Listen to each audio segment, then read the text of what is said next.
இந்த கேட்டகரிக்குள்ள மட்டும் உங்களோட கார் இன்சூரன்ஸ் வரும்னு சொன்னா மாதம் $1000 விட கூடுதலா நீங்க இன்சூரன்ஸுக்கு மட்டும் பே பண்ண வேண்டும். நீங்க ஒன்டாரியோவில் கார் வச்சிருக்கிற ஒரு ஆளா இருப்பீங்கன்னு சொன்னா கரெக்டா இந்த வீடியோ ஃபுல்லா பாருங்க. 3 வகையான ஆட்டோ இன்சூரன்ஸ் மார்க்கெட்டை பத்தி தான் இந்த வீடியோவில் கதைக்க. வீடியோ பார்த்து முடியக்குள்ள நீங்க இதுல எந்த கேட்டகரிக்குள்ள இருக்கீங்க, பிளஸ் எந்த கேட்டகரியில இருந்தா உங்களோட இன்சூரன்ஸ் சீப்பா இருக்குங்கிற எல்லா விஷயத்தையுமே இந்த வீடியோவில் சொல்லலாம். இந்த 3 கேட்டகரியும் என்னன்னு சொன்னா low risk market, high risk market, அடுத்தது ஃபெசிலிட்டி அசோசியேஷன். முதல்ல இப்பதான் ஃபர்ஸ்ட் கார் அடிக்கீங்க, இப்பதான் நீங்க G2 எடுத்துறீங்க இல்லாட்டி G எடுத்துறீங்க, முதலாவது கார் வாங்க போறீங்கன்னு சொன்னா மோஸ்ட் ப்ராபப்ளி நீங்க என்ன கேட்டகரிக்குள்ள இருப்பீங்கன்னு சொன்னா லோ ரிஸ்க்குங்கிற இந்த கேட்டகரிக்குள்ள தான் இருப்பீங்க. இப்படி இல்ல நீங்க ஒரு நிறைய காலமா கார் ஓடுறீங்க, ஆனா எந்த விதமான ஆக்சிடென்ட்டும் இல்லை, எந்த விதமான போலீஸ் டிக்கெட்டும் இல்லை, கிளீன் ரெக்கார்டு இருக்குன்னு சொன்னாலும் நீங்களும் இந்த லோ ரிஸ்க் மார்க்கெட்டுக்குள்ள தான் இருப்பீங்க. இந்த லோ ரிஸ்க் மார்க்கெட்டுக்குள்ள இருக்கிற மெயின் அட்வான்டேஜ் என்னன்னு சொன்னா மற்ற 2 கேட்டகரியை விட இதுல பாத்தீங்கன்னு சொன்னா உங்களோட இன்சூரன்ஸ் பிரீமியம் குறைவா இருக்கு. பிளஸ் உங்களுக்கு மந்த்லி ஆப்ஷன்கள் கிடைக்கும். அதாவது நார்மலா ஒன்டாரியோல இன்சூரன்ஸ் 1 இயருக்கு தான் போடுவாங்க. அந்த 1 இயருக்கு இன்சூரன்ஸை நீங்க மாதம் பே பண்ற மாதிரி மந்த்லி ஆப்ஷன்கள் கிடைக்கும். பிளஸ் இன்சூரன்ஸ் எடுக்கிறது ஈஸி. நீங்க டிரெக்டா ஒரு லைசன்ஸ் இன்சூரன்ஸ் புரோக்கர் ஏஜென்ட் கிட்ட பேசினீங்கன்னு சொன்னா அவரோட பேசி உங்களுக்கு பிரைஸ் ஓகே, உங்களுக்கு கவரேஜ் எல்லாம் ஓகேன்னு சொன்னா ரைடவே அவரால், அதாவது இன்சூரன்ஸ் புரோக்கரால ஏஜென்டாலேயோ உங்களுக்கு இன்சூரன்ஸை எழுத முடியும். எந்த விதமான அண்டர் ரைட்டர் அப்ரூவலும் எடுக்க தேவையில்ல. இந்த கேட்டகரிக்குள்ள நீங்க இருப்பீங்கன்னு சொன்னா சில 1-2 கேஸ்கள் அப்ரூவல் எடுக்க வேண்டி வரும். But most of the time நீங்க எந்த விதமான அப்ரூவலும் எடுக்க தேவையில்ல, ரைடவே பைண்ட் பண்ணி. ஒன்டாரியோவில் லைசன்ஸ் இன்சூரன்ஸ் புரோக்கர் எங்களோட ப்ரோக்கரேஜில் பார்த்தீங்கன்னு சொன்னால் 30+ கம்பெனிஸோட நாங்கள் ஒர்க் பண்ணிட்டு இருக்கோம்.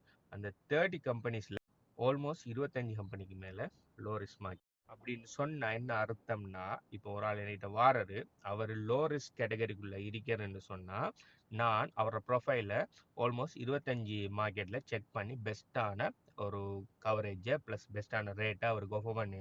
ஆனால் எங்கள் ப்ரோக்கரேஜில் நாங்கள் 3 ஹை ரிஸ்க் மார்க்கெட்டோட தான் நாங்கள் ஒர்க் பண்ணுறோம். ப்ளஸ் ஒரே ஒரு ஃபெசிலிட்டி அசோசியேஷன் தான் இருக்குது. யோசிச்சு பாருங்க, 30ல் almost 25 low risk market, just 3 high risk market plus 1 facility association. So நீங்கள் ஹை ரிஸ்க் கேட்டகரிக்குள்ள அப்படி இல்லைன்னு சொன்னால் ஃபெசிலிட்டி அசோசியேஷனுங்கிற இந்த கேட்டகரிக்குள்ள வருவீங்கன்னு சொன்னால் உங்களுக்கு சாய்ஸே இல்லை. மல்டிபிள் கம்பெனிஸில் செக் பண்ணி பெட்டர் ஆஃபர் எடுக்கிறதுங்கிறது சாத்தியம் இல்லை. இது எங்கட ப்ரோக்கரேஜில் மட்டும்தான் நான் கேட்டேன் இல்லை, நீங்கள் எந்த ப்ரோக்கரேஜும் எந்த ஏஜென்ட்கிட்ட போனாலும் இதுதான் கன்சர்ன். அநேகமான இன்சூரன்ஸ் கம்பெனிஸ் இந்த ஹை ரிஸ்க் மார்க்கெட் ப்ளஸ் இந்த ஃபெசிலிட்டி அசோசியேஷனுக்கு இன்சூரன்ஸ் ரைட் பண்ண மாட்டாங்க. இப்போ உங்களுக்கு ஒரு கொஸ்டின் வரும், ஏன் ஒரு ஆள் லோ ரிஸ்க் மார்க்கெட்ல இருந்து ஹை ரிஸ்க் மார்க்கெட்டுக்குள்ள அப்படி இல்லாட்டி ஃபெசிலிட்டி அசோசியேஷனுக்குள்ள போவாருன்னு. இப்போ சில உதாரணங்கள் சொல்றேன், என்னென்ன காரணங்களுக்காக ஒரு ஆள் லோ ரிஸ்க் மார்க்கெட்ல இருந்து ஹை ரிஸ்க் மார்க்கெட்டோ ஃபெசிலிட்டி அசோசியேஷனுக்குள்ள வருவாருன்னு. நீங்க இன்சூரன்ஸ் எடுத்து உங்கள்கிட்ட எட் ஃபால்ட் ஆக்சிடென்ட், அப்படி இல்லைன்னு சொன்னா மல்டிபிள் பாலிஸ்டிக் ஓ நான் பேமெண்ட் கேன்சலேஷன் சொன்னா நாங்கள் மந்த்லி இன்சூரன்ஸ் பே பண்ணுவோம்னு சொல்லி இன்சூரன்ஸ் எடுத்துட்டு அந்த மந்த்லி பேமெண்ட்டை உங்களோட பேங்க்ல வைக்காததால பேமெண்ட் NSF ஆகி பேமெண்ட் எடுக்கறாட்டி என்ன செய்யும், பேமெண்ட் கேன்சல் ஆகும்.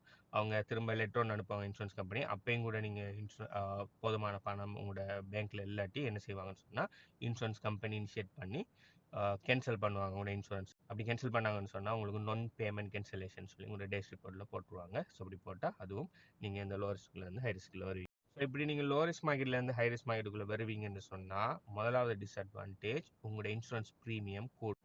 இங்கே உங்களுக்கு ஃபார் எக்ஸாம்பிள் $400 பர் மந்த்துக்கு உங்களுக்கு இன்சூரன்ஸ் கிடைக்குதுன்னு சொன்னால் இங்கே வரக்குள்ள $600, $700, $800 பர் மந்த்துக்கு நீங்கள் இன்சூரன்ஸ் பே பண்ண வேண்டியது. ரெண்டாவது டிஸ்அட்வான்டேஜ், இதில் இந்த ஹை ரிஸ்க் இன்சூரன்ஸ் ப்ரொவைட் பண்ணுறதுக்கு நிறைய இன்சூரன்ஸ் கம்பெனிஸ் இல்லை. ஜஸ்ட் 1-2 கம்பெனிக்குள்ள அவங்க என்ன தராங்களோ அதை நீங்கள் எடுக்க வேண்டிய நிலைப்பாட்டில் தள்ளப்படுவீங்க. அதாவது உங்களோட ஆப்ஷன்கள் குறை. மூணாவது டிஸ்அட்வான்டேஜ், அண்டர் ரைட்டர் அப்ரூவல் எடுத்தது பிறகு நாங்கள் பைண்ட் பண்ணலாம். ஸோ உங்களுக்கு இங்கே ஒரு ஆஃபர் ஒரு ரேட் ஒன்று கிடைச்சி அது உங்களுக்கு ஓகேன்னு சொன்னாலும் அந்த ரேட் உங்களுக்கு கன்ஃபார்ம் ஆகுறது 50-50 சான்ஸ் தான். என்ன சொன்னால் ஹை ரிஸ்க் மார்க்கெட்டில் மோஸ்ட் ப்ராபப்ளி இன்சூரன்ஸ் புரோக்கர் ஏஜென்ட்டோ டிரெக்டாக பைண்ட் பண்ண முடியாது. அவங்க அண்டர் ரைட்டருக்கு கண்டெக்ட் பண்ணி உங்களோட டீட்டெயில்ஸ் எல்லாத்தையும் சொல்லி என்ன காரணத்துக்காக ஹை ரிஸ்க்குள்ளே வருதுங்கிற எல்லா டீட்டெயில்ஸையும் கதைச்சி வெரிஃபை பண்ணி நீ அண்டர் ரைட்டர் ஃபைனலாக எஸ் ஓகே பைண்ட் பண்ணுங்கன்னு சொன்னால் மட்டும்தான் பைண்ட் பண்ணலாம். ஸோ அது அவங்க எஸ் சொல்கிறது நோ சொல்கிறது 50-50 சான்ஸில் தான் இருக்குது.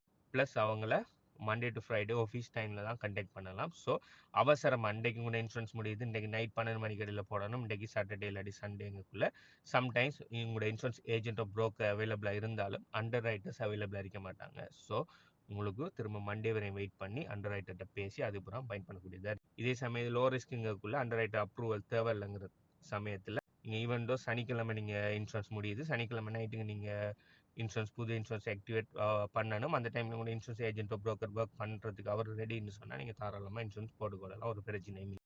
4வது மிகப்பெரிய டிஸ்அட்வான்டேஜ் இந்த ஹை ரிஸ்க் மார்க்கெட்டில் என்னன்னு சொன்னால், சம்டைம்ஸ் உங்களோட இன்சூரன்ஸ் ப்ரீவியஸ் இன்சூரன்ஸ் நான் பேமெண்ட்டால் கேன்சல் ஆகிருக்கும்னு சொன்னால் அண்டர் ரைட்டர்ஸ் சில நேரம் மந்த்லி ஆப்ஷனை ரிமூவ் பண்ணிடுவாங்க. அதாவது நீங்கள் 1 இயருக்குரிய இன்சூரன்ஸ் பேமெண்ட் எவ்வளவோ அந்த ஃபுல் இயரையும் நீங்கள் பே பண்ணி தான் இன்சூரன்ஸ் எடுக்க வேண்டி வரும்.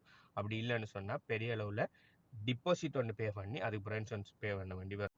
சம்டைம்ஸ் நான் பேமெண்ட் இல்லாட்டி கூட நீங்கள் ஹை ரிஸ்க் மார்க்கெட்டில் இன்சூரன்ஸ் எடுக்கக்குள்ள 2 மந்த்ஸோட பேமெண்ட்டை ஃபர்ஸ்ட்டுக்கே பே பண்ணிவிட்டு அதுக்கு பிறகு தான் பேலன்ஸ் இருக்கிறத மந்த்லி ஆப்ஷனில் பே பண்ணுற மாதிரி விடுவாங்க. ஸோ இப்போ உதாரணத்துக்கு உங்களுக்கு இன்சூரன்ஸ் உதாரணத்துக்கு $700 per மந்த்துக்கு ஹை ரிஸ்கில் வருது, உங்களுக்கு ஓகேன்னு சொன்னாலும் கிட்டத்தட்ட $1400 இன்சூரன்ஸ் பைண்ட் பண்ணுறதுக்கு முதலே நீங்கள் பே பண்ணி அதுக்கப்புறம் பேலன்ஸ் இருக்கிற மந்த்துக்கு பே பண்ண வேண்டி வரும். அப்படி இல்லை நான் பேமெண்ட் இருக்குது கண் சீரியஸ் இஷ்யூன்னு சொன்னால் ஃபுல் 1 இயருக்குரிய பேமெண்ட்டை பே பண்ண சொல்லுவாங்க.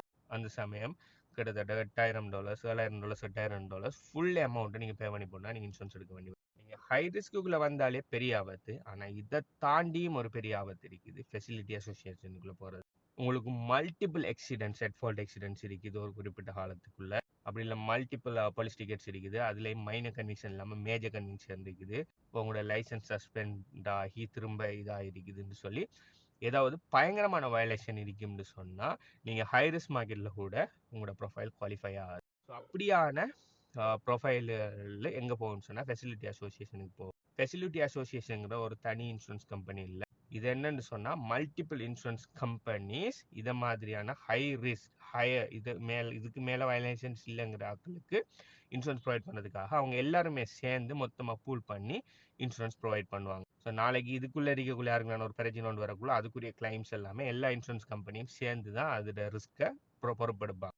இதில் இருக்கிற பிரச்சனைன்னு சொன்னால் அநேகமான இன்சூரன்ஸ் கம்பெனிஸ் இன்சூரன்ஸ் புரோக்கரேஜில் இந்த ஃபெசிலிட்டி அசோசியேஷன் ரிஸ்க்கை எடுக்க மாட்டாங்க. ஏன்னு சொன்னால் இந்த ரிஸ்க்கை எடுக்கிறதும் அவங்களுக்கு சிக்கல் இருக்குது, ப்ளஸ் அதை ரைட் பண்ணுறதுக்கும் இன்சூரன்ஸ் புரோக்கருக்கோ ஏஜென்ட்டுக்கோ பயங்கர ரிஸ்க் இருக்குது. ஏன்னு சொன்னால் பயங்கரமாக நிறைய அப்ரூவல் எடுத்து ஹெட் ஆஃபீஸுக்கெல்லாம் கதைச்சி அங்கே இங்கேன்னு சொல்லி நிறைய லெட்டர்ஸ் அது இதுன்னு சொல்லி கூடுதலான ப்ரொசஸ் இந்த ஃபெசிலிட்டி அசோசியேஷனுக்குள்ளே ஒரு ஆளுக்கு இன்சூரன்ஸ் செல் பண்ணுறது. உங்களுக்கு கடவுள் நம்பிக்கை இருக்கும்னு சொன்னால் நீங்கள் ப்ரே பண்ணுற கோடுகிட்ட தயவு செய்து உங்களோட ப்ரொஃபைல் இந்த லோ ரிஸ்க்லேருந்து ஹை ரிஸ்க்குக்கோ ஃபெசிலிட்டி அசோசியேஷனுக்கோ வந்துடக்கூடாதுன்னு சொல்லி ப்ரே பண்ணிக்கொள்ளும். நீங்கள் கார் வச்சிருக்கீங்கன்னு சொன்னால் உங்களோட ப்ரொஃபைல் லோ ரிஸ்க் மார்க்கெட்டுக்குள்ளே இருக்குதா ஹை ரிஸ்க் மார்க்கெட்டுக்குள்ளே இருக்குதா அப்படி இல்லைன்னு சொன்னால் ஃபெசிலிட்டி அசோசியேஷனுக்குள்ளே இருக்குதாங்கிறத கமெண்ட்டில் தெரியப்படுது. நான் ஒன்டாரியோவில் லைசன்ஸ் இன்சூரன்ஸ் புரோக்கர். எங்களோட ப்ரோக்கரேஜில் நாங்கள் 30+ கம்பெனிஸோட ஒர்க் பண்ணிட்டு இருக்கிறோம். அதில் நிறைய லோ ரிஸ்க் மார்க்கெட்ஸும் இருக்குது, ஹை ரிஸ்க் மார்க்கெட்ஸும் இருக்குது, ஃபெசிலிட்டி அசோசியேஷனும் இருக்குது.